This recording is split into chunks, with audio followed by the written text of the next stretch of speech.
I don't think there's any question we have vast over-incarceration, and that has tremendous costs. It's obviously humanitarian costs. It affects not only the individuals involved, but their families and their children, social costs, but also has very large economic costs. If someone were to ask me what should be in the 2015 crime bill, I would say let's not have one. The concept of a crime bill, as we saw in 1994, is very damaging.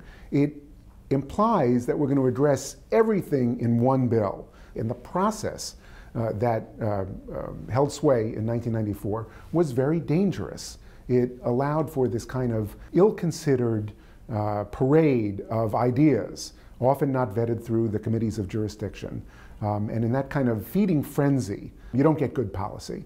When we think about how to fix the problem of mass incarceration, we have to stop putting people in jail, but we have to repair the damage. We need a whole strategy, not just to let people out because states are realizing they can't afford to keep people locked up anymore. Let people return to community and have a pathway to community, one that lets people come back and vote, one that encourages people to come back and get jobs, one that says to people, welcome home. The price of over-incarceration is being paid, I believe, by the politically marginalized and those who are economically vulnerable.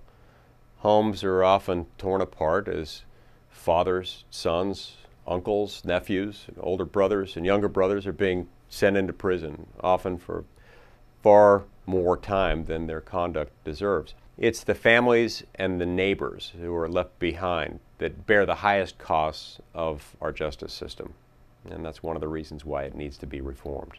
But to me, the name of the game is focusing on the front end of the system and ending the flow of humanity into our prison and jail systems when people do not need to be confined. Making sure that we focus on reforming policing, and especially that we focus on sentencing reform and making sure that our courts function the way that we expect them to. I think the most striking thing to me is that this is an extraordinary moment.